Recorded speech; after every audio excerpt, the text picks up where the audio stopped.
Assalamualaikum warahmatullahi wabarakatuh. Selamat pagi pemirsa Trans 7. Khazanah Ensiklopedia Islam Dunia pagi ini kembali hadir ke hadapan Anda untuk berbagi pengetahuan dan saling menasehati dalam kebajikan. Dewasa ini kaum kafir sedang gencar-gencarnya menyerang umat Islam dengan berbagai cara.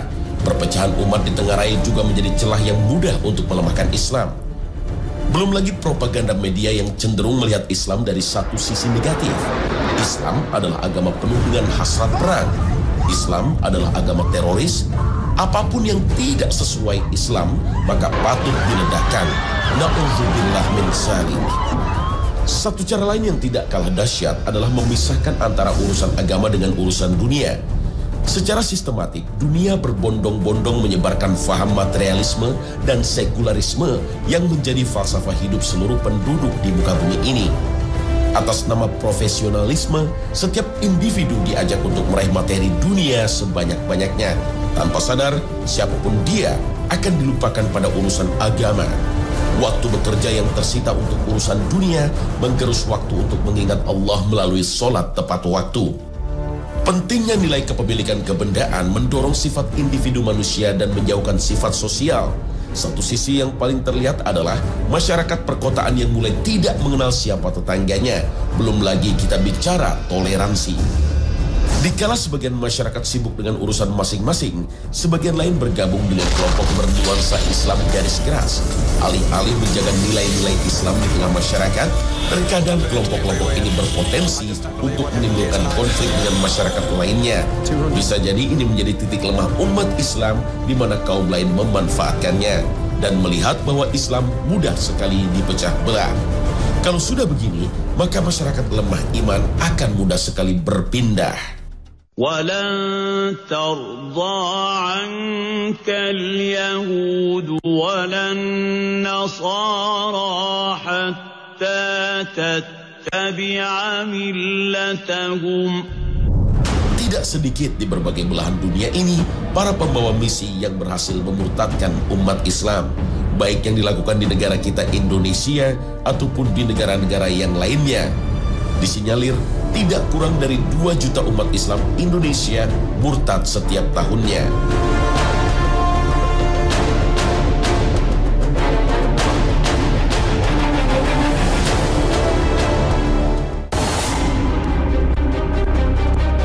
Para ulama membagi pengertian murtad kepada 2 bagian. Pertama ditinjau dari segi bahasa dan kedua ditinjau dari segi syar'i. Dari segi bahasa, kata murtad adalah berasal dari kata ridha. Kamus Bahasa Arab menjelaskan bahwa ridha mengandung arti berpindah dari sesuatu kepada yang lainnya.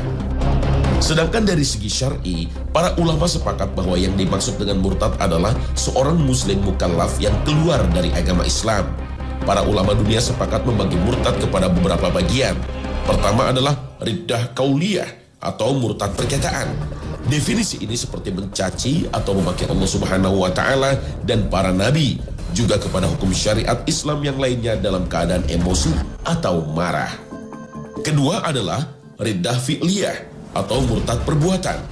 Kategori ini dicontohkan seperti membakar mushaf Al-Quran dan menginjaknya. Ketiga adalah riddah kalbiyah atau murtad hati, seperti berkeyakinan bahwa Allah itu adalah suatu benda atau ruh dan bisa menyatu dengan manusia sebagaimana diyakini oleh Al-Halaj, bahwa Allah pada akhirnya bisa menyatu dengan jasad manusia. Rasulullah SAW bersabda yang artinya, sesungguhnya boleh terjadi seorang hamba mengucapkan perkataan yang menghina Allah, para nabi atau syariatnya, yang dia tidak menganggapnya sebagai bahaya. Sedangkan perkataan itu boleh menjerumuskannya ke dalam dasar neraka yang kedalamannya lebih jauh daripada jarak di antara timur dan barat. Hadis riwayat Muslim dan Al-Bukhari.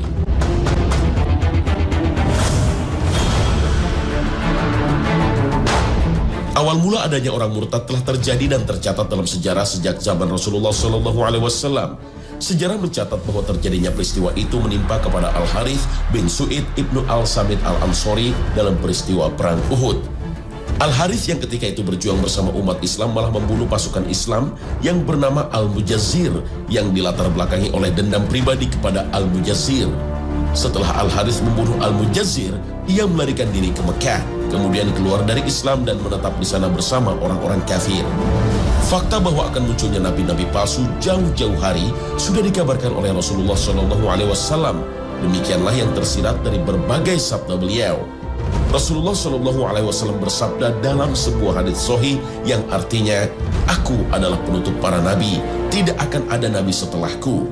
Allah Subhanahu wa taala juga berfirman, "Ma kana Muhammadun aba ahadin min rijalikum walakin Rasulallahi wa khataman nabiyyin." Kata penutup para nabi menyiratkan bahwa akan muncul nabi-nabi palsu, baik itu pada masa hidup Nabi Muhammad SAW maupun pasca beliau wafat. Fakta pun berbicara di kemudian hari, di mana banyak nabi palsu bermunculan setelah Rasulullah SAW wafat. Para ulama sepakat bahwa Nabi Muhammad SAW mempunyai beberapa keistimewaan dalam dakwahnya. Pertama, Nabi Muhammad SAW diutus Allah Subhanahu wa taala kepada seluruh umat manusia di muka bumi. Hal ini berbeda dengan yang dilakukan oleh para nabi sebelumnya, karena para nabi sebelumnya hanya diutus Allah Subhanahu wa taala kepada kaumnya saja, bukan untuk seluruh umat manusia di muka bumi.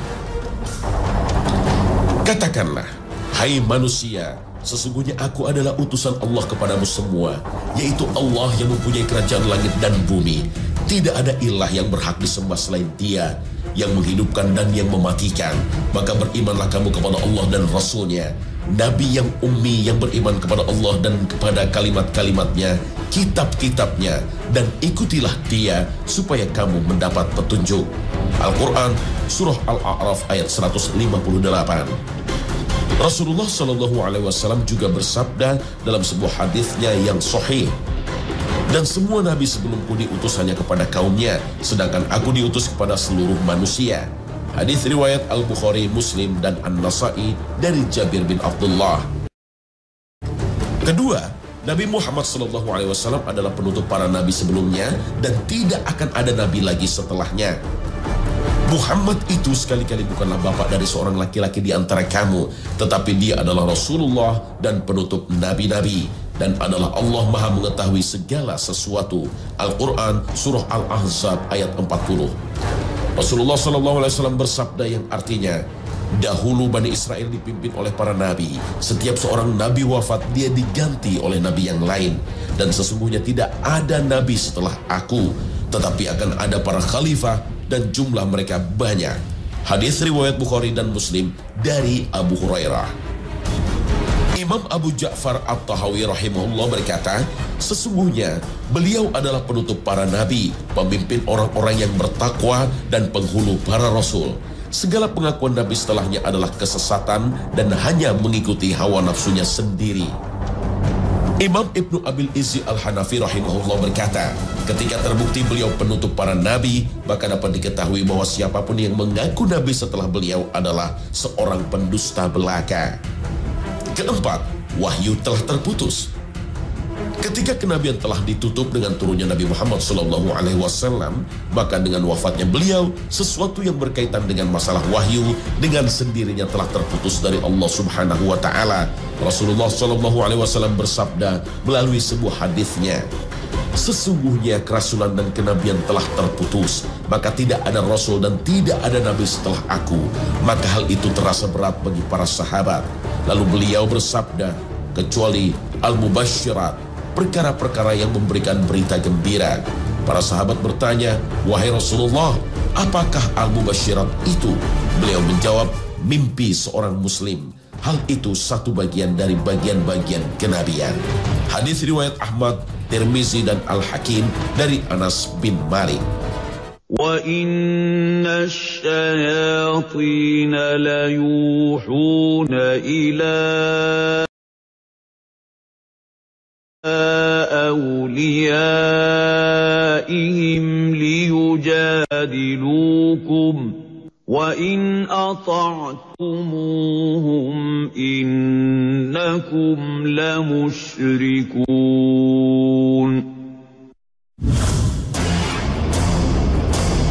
Termasuk kesempurnaan agama Islam ini adalah bahwa tidak ada satu kebaikan pun yang dapat mendekatkan manusia ke surga dan menjauhkan dari siksa api neraka kecuali telah diperintahkan atau dianjurkan.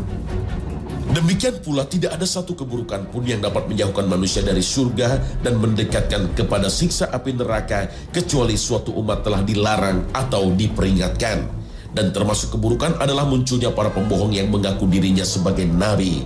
Hal ini juga termasuk sebagai tanda-tanda kecil akan terjadinya hari kiamat, sebagaimana yang telah digambarkan oleh Rasulullah SAW melalui sebuah hadisnya. Tidak akan datang kiamat sehingga beberapa kabilah dari umatku bergabung dengan orang-orang musyrik, dan sehingga mereka menyembah berhala-berhala. Dan sesungguhnya akan ada di kalangan umatku ini 30 orang pembohong besar yang masing-masing mengaku sebagai nabi, padahal aku adalah penutup para nabi. Tidak ada nabi sama sekali sesudahku. Hadis riwayat Abu Dawud dan Tirmizi. Sejarah mencatat bahwa ada beberapa orang yang semasa hidupnya mengaku sebagai nabi, atau yang lebih dikenal dengan sebutan nabi-nabi palsu yang muncul pada zaman nabi ataupun setelahnya. Musailimah al-Kazzab, dia berasal dari kota Yamamah dan mengaku sebagai nabi palsu masih di era Nabi Muhammad SAW. Kemudian Rasulullah SAW menyuratinya dengan sebutan Al-Kazzab. Orang ini mempunyai banyak pengikut dan bahaya yang ditimbulkan terhadap kaum muslimin cukup besar. Dia mati oleh sahabat Nabi pada masa pemerintahan Khalifah Abu Bakar As-Siddiq radhiyallahu anhu dalam sebuah peperangan di Yamamah. Kedua, di Yaman muncul pula yang bernama Al-Aswad Al-Ansi yang mengaku sebagai nabi dan mati dibunuh oleh sahabat Nabi Muhammad SAW sebelum beliau wafat. Ketiga, muncul pula Sajah At-Tamimiyah, seorang wanita yang mengaku sebagai nabi dan dia dikawini oleh Musailamah.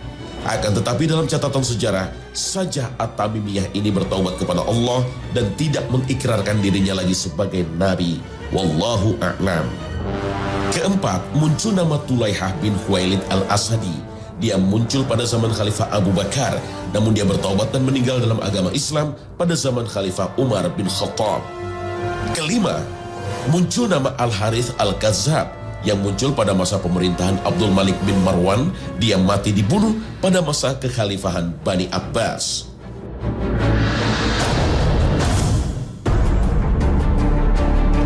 Para ulama berbeda pendapat dalam menjatuhi hukuman terhadap orang yang murtad. Pendapat pertama mengatakan bahwa orang yang murtad boleh dibunuh dan halal darahnya.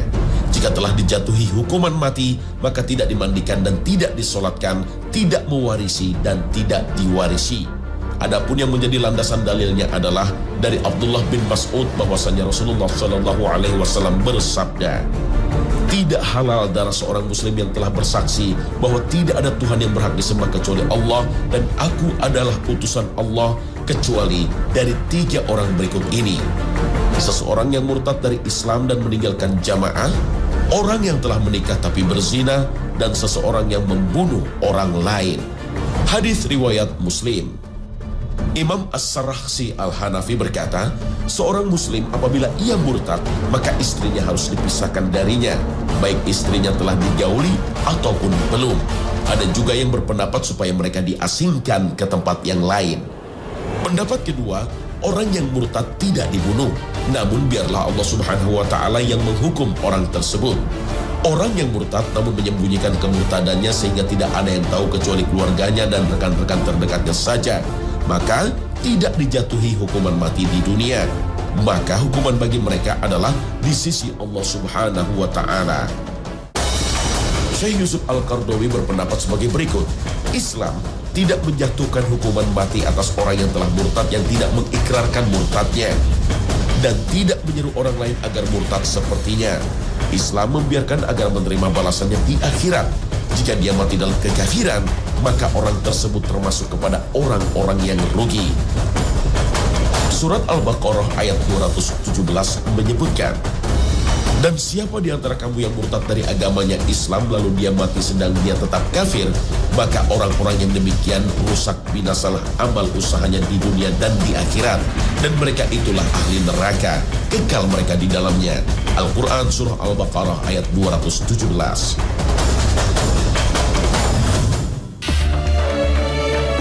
Agama Islam adalah agama yang paling indah.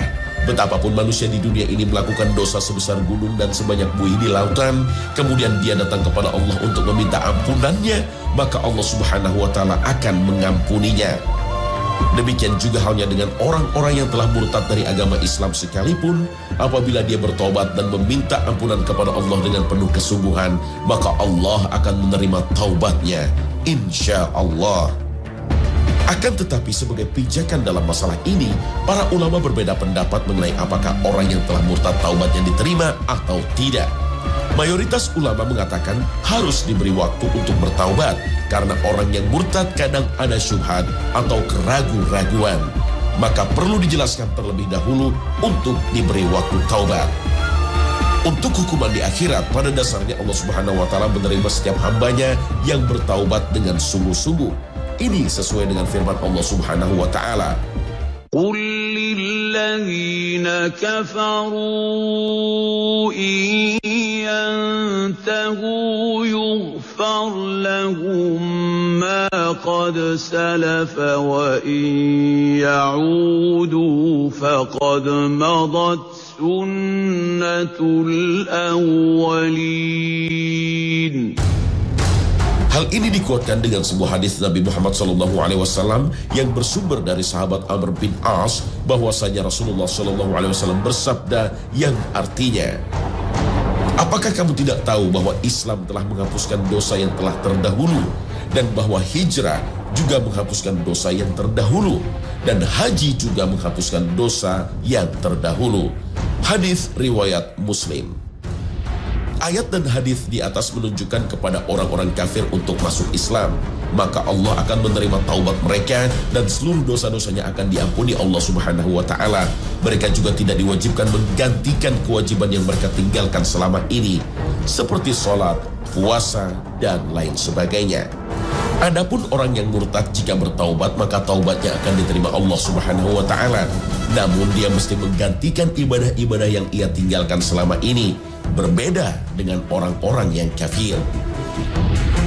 Imam Abu Hanifah dan Imam Malik mengatakan, jika orang murtad bertaubat maka dia harus berhaji kembali seakan-akan dia baru masuk Islam. Namun Imam Syafi'i berpendapat, jika orang murtad bertaubat maka tidak ada kewajiban untuk mengulangi hajinya kembali, dan taubatnya tetap diterima Allah Subhanahu wa Ta'ala. Wallahu a'lam. Di antara dalil yang menunjukkan diterimanya taubat orang yang murtad adalah firman Allah Subhanahu wa Ta'ala. Kaifa yahdillahu qauman kafaru ba'da imanihim wa shahidu anna ar-rasula haqqun wa ja'ahumul bayinat wallahu la yahdil qaumal zalimin. Ulaika jazaa'uhum anna 'alaihim la'natallahi wal malaikati wan nasi ajma'in khalidina fiha la yukhaffafu anhumul adhabu wa la hum yunzarun illa alladhina tabu min ba'di dhalika wa aslahu fa inna Allaha ghafurur rahim. Lalu untuk hukum di dunia yang berlaku bagi orang-orang yang murtad, para ulama juga berbeda pendapat. Ada yang berpendapat jika seseorang yang beriman kemudian murtad dan kembali Islam, kemudian murtad lagi, dan hal itu terjadi berulang kali, maka taubatnya tidak akan diterima dan ia akan dikenai hukuman mati. Namun, ada pendapat kedua. Jika seseorang yang beriman kemudian murtad, kemudian dia bertaubat dari kemurtadannya, maka taubatnya tetap diterima oleh pemerintahan Islam. Dia dianggap muslim lagi dan boleh hidup bersama orang-orang Islam yang lain serta berlaku hukum-hukum Islam terhadapnya. Ini adalah pendapatnya mayoritas ulama, yaitu pendapatnya Hanafiyah, Malikiyah, Syafi'iyah, dan salah satu pendapat Imam Ahmad. Dalam kitab Syarih Maslul, seorang guru Imam Ibnu Qayyim membagi murtad menjadi dua bagian. Pertama, riddah muharodah atau murtad ringan, di mana kalau dia bertaubat maka hukuman mati menjadi gugur. Yang kedua adalah riddah mughalazah atau murtad berat, di mana dia tetap dihukum mati walaupun sudah bertaubat. Adapun diterima taubatnya oleh Allah secara batin dan diampuninya orang yang bertaubat secara lahir, maka para ulama tidak berbeda pendapat dalam masalah-masalah tersebut. Wallahu a'lam.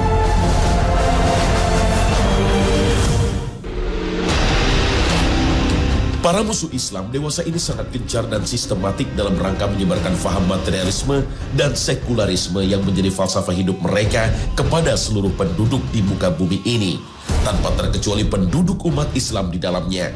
Dengan segala kemudahan sarana dan prasarana yang dimiliki, mereka berusaha menjadikan setiap manusia harus yakin bahwa dengan materilah kebahagiaan yang kekal bakal diperoleh. Mereka terus-terusan menjauhkan urusan agama dengan kehidupan dunia, bahwa dengan materi kehidupan manusia mendapatkan kebebasan tanpa batas.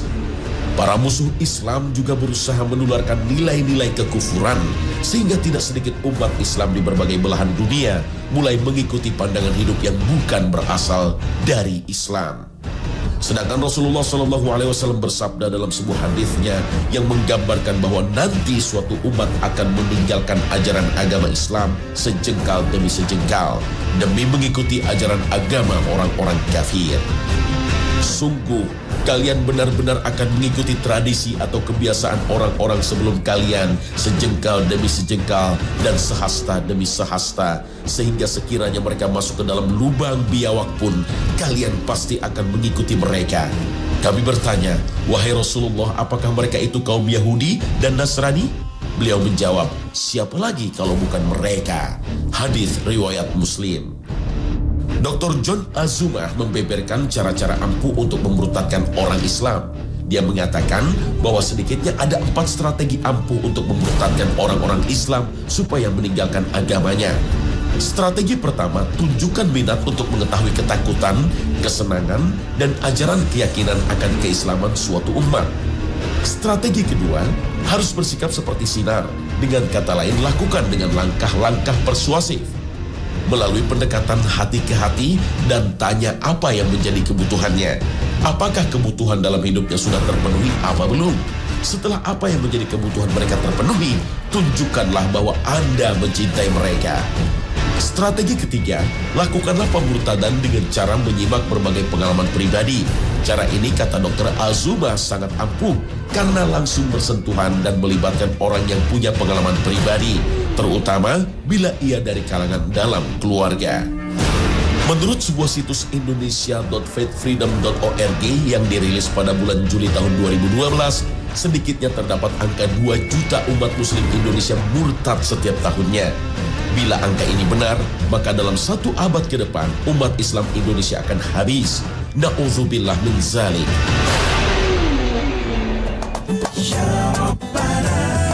Nah pemirsa, inilah akhir kebersamaan kita dalam Khasanah pagi ini. Mudah-mudahan dengan memahami pengertian kalimat murtad, kita terhindar dari sifat tersebut dan kita bisa melawan segala program para penginjil dalam proses pemurtadan umat Islam. Dan semoga tayangan ini bisa memperluas khasanah keilmuan kita. Mudah-mudahan Allah senantiasa membimbing kita agar selalu berada dalam jalan yang Allah ridhai. Terima kasih atas perhatian Anda dan wassalamualaikum warahmatullahi wabarakatuh.